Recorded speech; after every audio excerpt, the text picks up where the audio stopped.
Personal notice. Danger's my stock and trade. If the job's too tough for you to handle, you got a job for me, George Valentine. Write full details.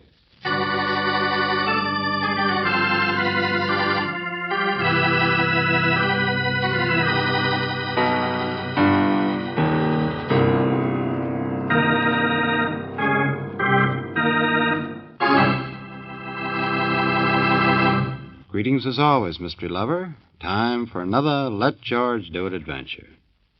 You know, I'm particularly fascinated with the title of this epic. It's called The Noose Hangs High. Now, that's a switch if I ever heard one. And better still, it gives one an insight as to what is about to take place. You see, George Valentine is always sticking his neck out. Now, for the first time, he has a place to stick it. Let's see if he makes it.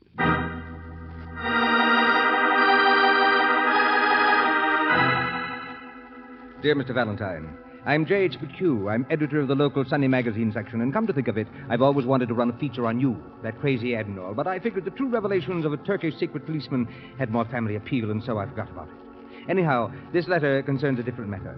Valentine, I'm going to make a reporter of you. You're going to be the author of a serial on the Tover emeralds. What became of the exotic princess' wedding stones? Did the eminent ornithologist Ansel Fairweather find them, or didn't he? What was the mysterious curse that brought death to Fairweather 10 years ago? Read it. The riddle of the two recluses. Why have the two Biggs brothers refused to cross the threshold of their own gloomy mansion? And for that very same 10 years. What is the mystery of number 37 Ashton Street? Well, isn't it the greatest story you ever heard? Well, Mr. McHugh... I notice you came trotting over here fast enough. I tell you, it's the best feature we've had for years. Since the last mummy sued King Tut for alienation of affections.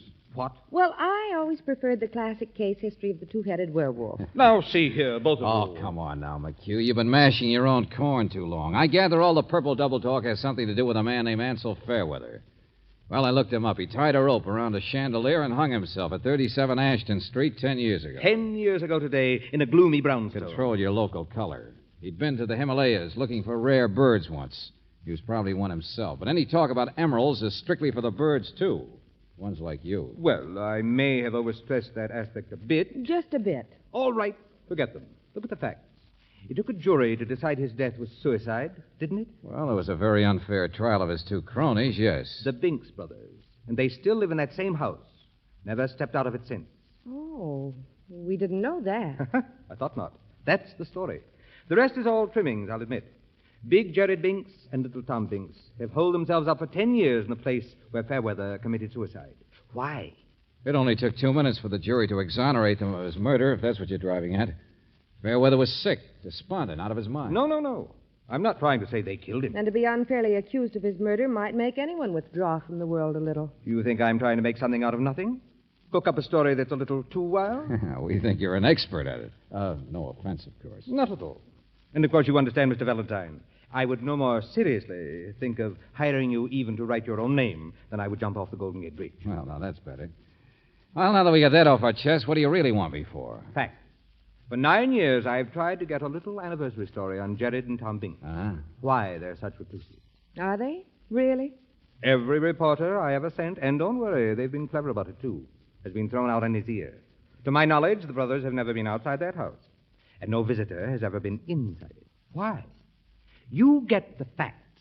I'll write the story. You get paid.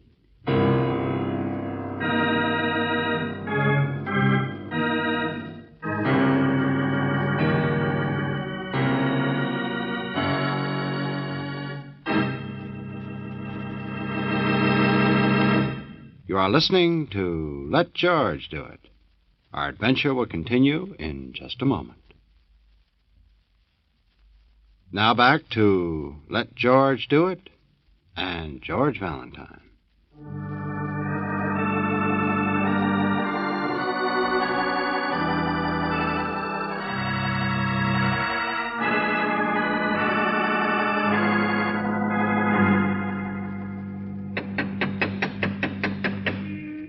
I hate to leave before I see you thrown out. Brooksy, you're a sadist. Look, you go and check on Fairweather's death, would you? Uh-oh. Here's the little one.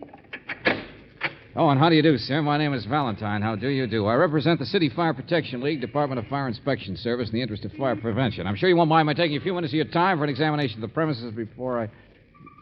What's the matter, friend? You're not listening. Well, perhaps they have a card here which will... Is that girl with you? What? Me? No, I was just asking directions. You're not busy, young man? Huh? You're free for the next few hours, perhaps? Well, Thank heaven. Come in, come in. Please, do come in.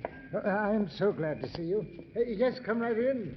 Oh, Jared, where are you? We have a visitor. Isn't that wonderful? What in the Jared? name? Let's come right in. George, are you sure it's the right house? Somebody's throwing curves. Now work fast, will you, Angel? I'll see you later. Yeah, good luck. Yes, hurry, Jared. This way, sir. Valentine, you say? Yes, that's right. You're, Tom Binks? Oh, yes, quite. Tom Binks. Uh-huh. Some house you have here. Don't you ever open the shutters? Oh, yes. Forgive the lack of furniture. We've never bothered about the hallways. And the parlor in there makes such a handy place to store things, don't you think? We're very informal here. Oh, brother, there's an understatement. Pile of magazines, clothes, boxed up books. Oh, look out. Oh, this way, please. Here. What's the matter? Afraid of a loose chain on the chandelier? What? Oh, no. No, not at all. Oh, yeah, sure. The chandelier. That's what Fairweather hung himself from, isn't it? I thought you said you were from the fire Of department. course it's where he hung himself. What of it? Well, Mr. Merton. What are you doing here, young man? Well, I invited him in. There's no reason. You might answer the same question, friend. I thought these guys lived alone. The name is Merton. Binks boys aren't crazy. I am. I handle their business affairs. Mr. Merton is just on his way out. Yes, see what I mean? I've been trying to leave for the past 3 hours. Now Tom kicks me out. Oh, no, but I think all of our That's business... because you walked in. I make one visit a year to this place. I spend the rest of the year calming down. I don't follow you, but I guess that's all right. Of course you don't. Who could? You don't know it, but you've been tapped to take my place holding hands. What? Now, Mr. Valentine is interested in our work, and I was just going to show him through the Oh, house. it's all yours, son. You scare the boogeyman for a while. The boogeyman? Yeah, sure. Make a good story for you. Now, come on, tell the truth. What newspaper you from? Newspaper? None. But what's the story? Oh, I don't really care who you are. Tom, where's my coat? I hung it up. I'll get it for you. Boogeyman. That's the story, you know. It's a haunted house. Okay, Buster, I'm dumb. What's going on? So am I. Valuable property, but kept in a mess. Good securities, but all gummed up. Couple of loony clients, that's all. Well, look around you. Nuts. Lived alone so long, they imagine that this... No! Hey, what's the matter? The light cord. Merton, look! Oh, Jared, come down for here. the love of... What? Hey, you see, another knot. It's tied in a knot like the others. The light cord in the closet here. Tied in a hangman's knot. A noose. He's found some others around like that. Well, now, who's the practical joker that did None this? of us. That's it. None of us ties those knots. What is it, Tom? What is it? Look here. I didn't do it. Well, of course you didn't. No one did. Oh, Jared, this is Mr. Valentine. I asked him to... I could hear you from upstairs. I could hear. I don't think it is good to ask people in. There, you see, young fella, you haven't got a card to the club like I have. You have finished your business, Mr. Martin. Get out. Jared, now wait. I know what happens when people come in, but... I'm not afraid of any nooses. There is nothing for anybody to be afraid of. Please, Jared. Perhaps you tie the nooses yourself, Tom. What? Perhaps you don't know that you do. But it's all right. There's nothing to be afraid Oh, of. no, I don't. It occurred to me when I saw the shadow on the stairway. From this same noose, I suppose. What shadow? Stairway? Oh, no. This door was shut. Oh, brother. Now, take it easy, Tom. Oh, look. Yes. You can see it on the wall. It's a shadow of a noose this time.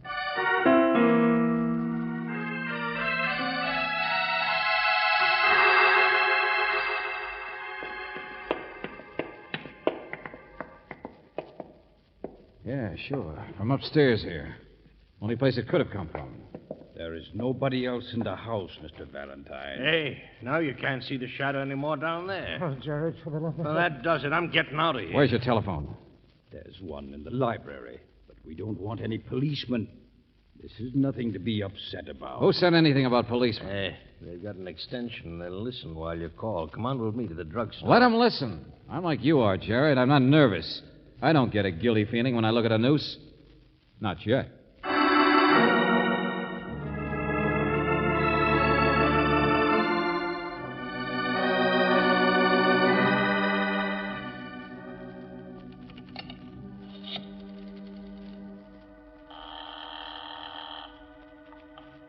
Operator. Hello, operator. Get me. Hello? Hello?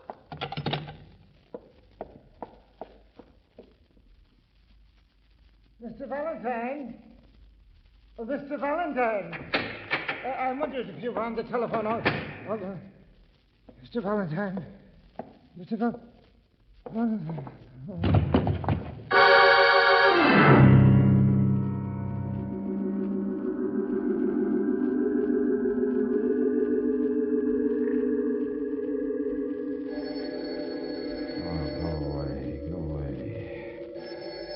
Shut up, will you? Shut up.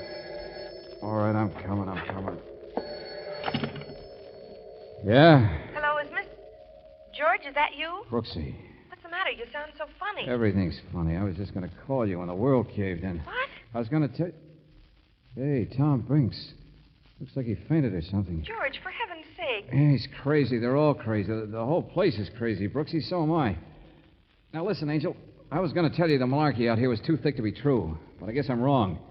And I guess I was saved by the bell when you called. Will you please tell On me... account of everybody sees nooses out here. Well, now I do, too. What? Yeah, Angel. There's one made out of rope neatly draped around my neck.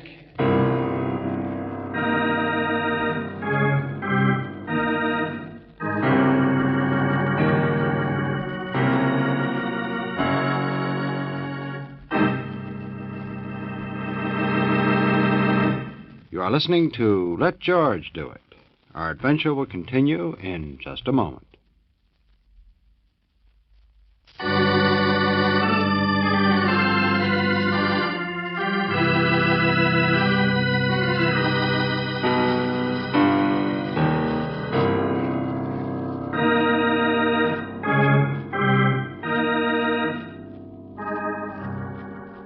And now, back to George Valentine. The two Binks brothers, Jared and Tom, two recluses whose friend hung himself 10 years ago. And now the Binks brothers are seeing the shadow of a noose. Light cords and sash cords have been tied with hangman's knots. Well, if your name is George Valentine, the whole thing looks a little wild to you. That is, until you yourself get knocked out and come to with a rope around your neck. Angel, I don't know what hit me, I tell you. But, I George, got a funny sore neck, though. if I hadn't telephoned, someone must have been trying to kill you. Brooksy, skip it, will you? I'm all right. What did you find? Well, all that silly stuff about emeralds may not have been so silly. Huh? What? Oh, Mr. Fairweather's death 10 years ago was suicide. But he was supposed to have picked up some stones in India, and the only ones they've ever found have been in Kansas. Just one or two. Oh, you make a lot of sense. How would some of the Tover emeralds get in Kansas if they're supposed to be lost somewhere in India? I mean, someone must have found them. And... Yeah. Only the police don't know who. That's right. And there's nothing illegal anyway. If they were found, somebody just sold it. Angel, I love you. What? You're fitting the first piece into the jigsaw. Only this house out here is such a big barn of a place with so many rooms and so much junk that What? that I'll call you back in 15 minutes. Hello. Who are you? Cleaning lady at the booby hatch. Oh, lady with jokes, huh? I worked in a real booby hatch once. Come in to bring the week's food for the Binks, that's all. I'm a long order cook now. Hermits got to eat, don't they? Only, say, what did you do to Tom there? Nothing. He fainted. He's all right. Yeah. Ain't he a funny one? Spends all of his time drawing birds. Looks kind of like a sparrow Hey, himself. wait a minute. What are you doing? Put him down. I know where I'm at. I was a nurse once. No, I'm all right. No, please. Every time I come to this place, something crazy happens. There's a man out back to see you, Mr. Binks. What's that, Mabel? That man who owns the house, that Fairweather. Fairweather? Man who owns Is it. it any of your business, mister? Duchess, go tell the man to wait. What? Yeah, you're losing your job as nurse. Get out.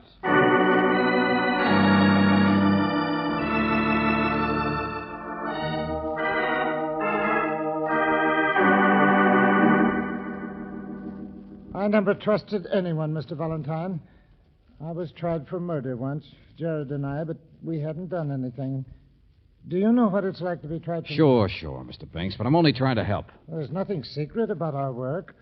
All those crates of specimens downstairs, birds. That's what they are. We've collected them from all over the world, and I am drawing them, Jared and I. For 10 years? Oh, it will take much, much longer than that. We don't work very fast, and there are more than 7,000. Yeah, sure, I get the idea. And Ansel Fairweather was your partner in that work. He was an ornithologist, I remember. So now explain who this other Fairweather is who's alive and waiting for you out back. A cousin of Ansel's. He's been trying to get the house. Mabel said he owned it. Well, he has some old deed that Ansel gave him. He says it's quite valuable property. That's why we're moving. Moving? Well, didn't you know? That's why the birds are all crated. We're being thrown out of the house next week. Ah. Huh. Why didn't you buy it? Why'd you let him get it? You guys have money, don't you? Or something worth money, maybe? Now, see here, young man. You told me you were some sort of a fire inspector. I asked you into the house, and all you do is ask questions. You're just like all the rest. Jared told me not to talk to people. He warned me. Every time anyone gets Take near it us... easy, take it easy. Only suppose I go out and talk to the new landlord, huh?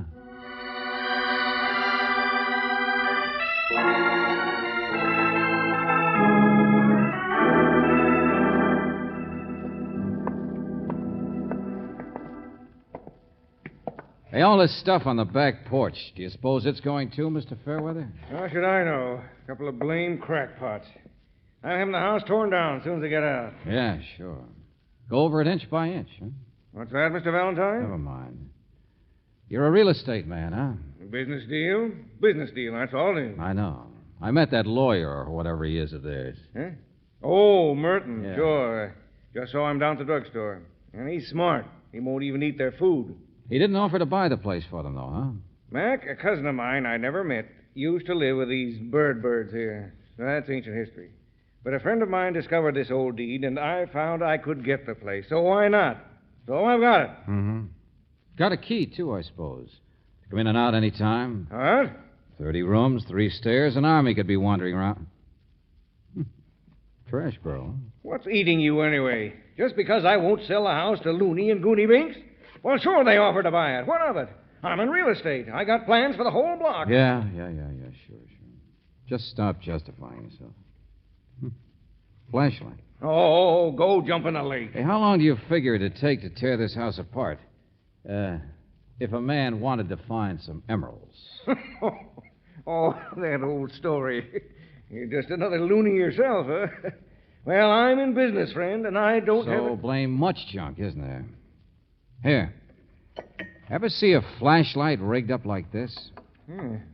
What's that wire thing? Found it in the trash barrel. When you put the button on, see, the wire's twisted around in a circle. Makes a nice shadow out there on the back wall. Shadow of a noose.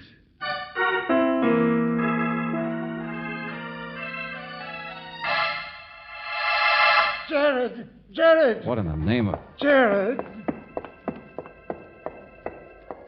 Tom, where are you? What's happened? Chandelier. The noose. He's dead. He's dead! Tom, come back here. Come back here. Tom! Oh, you crazy idiot. Who says he's dead, huh? Well, just as well be, I suppose. You hung yourself. Sure. Oh, brother. Not heavy or anything, are you, Gerald? Tom, hey, anybody! Okay, come on, Hermit. Let's get you out of here. You need help fast.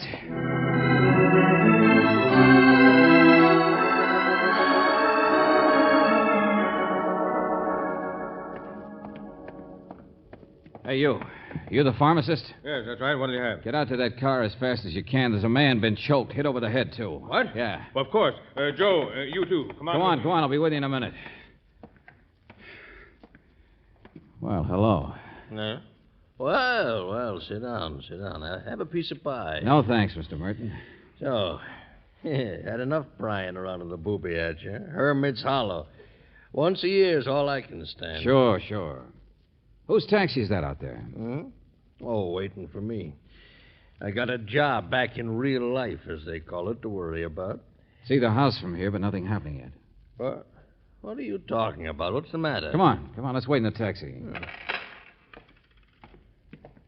Hey, what are all those guys doing around that car across the street? Police will be here in a minute. What? Come on, get in the cab. Where to, Mac? No place. Jared Binks may be dead or alive, I don't know. He was hanging from the chandelier. Jared? Now, look Only here, person son, strong enough around there to lift him up for it is that woman, I guess, that Mabel. Well, then get your eyes off of my muscles. Oh, you weren't there. I haven't got any muscles. Unless Jared hung himself, but that's a fair chance. Besides, I've got a sore neck, too. Now, look, And that Valentine, rope around me wasn't pulled tight. And I don't know what knocked me out. But if Mabel was telling the truth, if she had been a nurse and worked around an asylum, well, it's one way to quiet somebody in a hurry. Slap him in the back of the neck, heel of the hand. Hey, what are you guys talking about? Just keep turned around, driver. I'd like to know what you're talking about, too. Well, why wasn't the rope around me pulled tight? Why wasn't I killed? Go ahead, watch the house. I can see the alley entrance. What for? Oh, we're not waiting for Mabel to show up. That's a police job. By now, she must be blocks from here. Yeah, so am I. You know, Merton, it's pretty clear. I got the flashlight off her service porch. I don't know who else could have been upstairs to throw that shadow of the noose and then duck in a hurry. Well, stop looking so sad. Mabel's a hired hand, that's all, a female thug. Oh, brilliant. But what I'm not sure of is who she works for. Hey, look. What? There he is. There's Tom. Well, how Yeah, the little man himself with the suitcase. Oh, yes. Follow right along, driver. Okay. Yeah, I guess Jared had all the courage. It's a cinch Tom couldn't ever face the police again, so he's finally running. Hey, what's that? No, the guy's walking up there. Just keep your mind in the front seat, driver. Yeah, that's what the rope was put on me for, I guess. Same reason as the hangman's knots and the shadow of the noose. To scare the Binks boys. Only what happened with Jared? He catch on who was doing it? That why he was strung up to put the final fright into Tom and make him run? Oh, stop dribbling. Tom! Hey, Tom! What? Who is it? It's me, Merton. Over here, Tom. If there were any emeralds in that house, nobody'd ever find them. The Binkses never talked about them. Must have been pretty hard on you, Merton, wondering how you could get your hands on them. You're smart enough to know a gun when you see it, I hope. Huh? Hey, what the... You too. Shut up. Oh, hello, Tom. Hop in. Well, I don't know. It's all right, Tom. You can tell me some things. Like who this guy Merton really is. I told you... Tom, get in here. What? Get in. Oh, of course. Oh, Merton, don't point that gun at me. You see, Merton's been so careful to get himself an alibi. Taxi all ready and waiting. Shut up, I told you. And Merton told me he came to see you men once a year to handle your business affairs. Well, I have. What of it? Once a year in April? 1 month after income tax?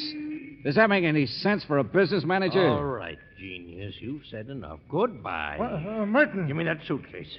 Come on, I'll step on it. No. You get out from behind the wheel and turn around. Hey, what in the... I'm leaving you right now. Get your hands off that. Give him the suitcase, Binks. It has the emeralds, right? Isn't that the point of the whole business, to scare you into running? And when you run, the one thing you take with you is the emeralds that a man could spend his life searching for in that house? That a man could get one at a time, you mean, once a year. Yeah, that's who I am. I handle a business all right, one at a time, once a year. Merton, please. But never a glimpse of the rest of them. Well, now I've got the whole mess. Get out of my way. You got a mess, all right, Buster. But look out! I'll kill him. Not in April, sweetheart.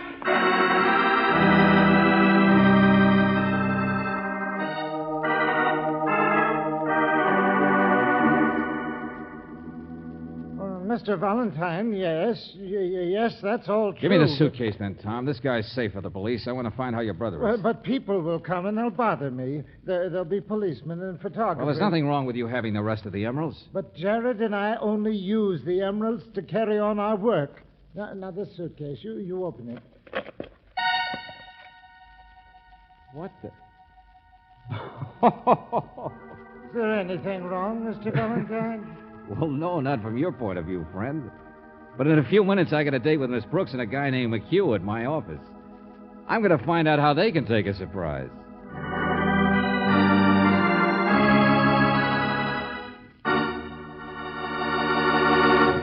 Back to the conclusion of our Let George Do It adventure in just a moment.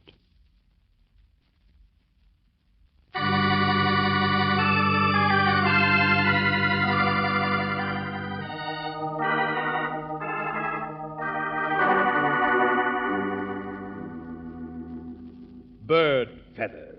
You heard me, McHugh. Skins of birds. That's what he carried in that suitcase. Uh-huh. Yeah, if Tom could take one thing of value from the house, that was it. After all, what are emeralds compared to birds? Jared Binks will be all right, George. Good, Brooksy, that's fine. The police caught that woman, Mabel. She had been working for Merton. Birds. Yeah, you see, McHugh, Merton finally got an itchy palm and ganged up with Mabel to try and scare the boys into running. That's the only way they'd get excited enough to tip where they'd hidden them. Bird feathers. They had over 100 emeralds. And how many did Merton sell for them through the years? 7. Well, what's the matter? What are you sore about? He wants to know where the rest of them are, George. But Tom and Jared will never tell. Mr. McHugh, we got your story for you. What if we didn't find the emerald? It's certainly a better story than the usual vampire Scotland Yard confessions of a werewolf that you usually print in that sort. Yes. But it's a little wild, don't you think? The noose hangs high. See what I mean? Who'll ever believe it?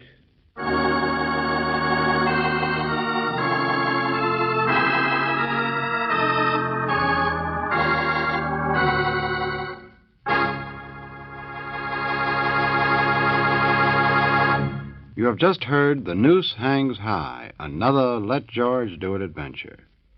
Robert Bailey was starred as George Valentine, with Virginia Gregg as Brooksy. David Victor and Jackson Gillis wrote the story, with music by Eddie Dunstetter.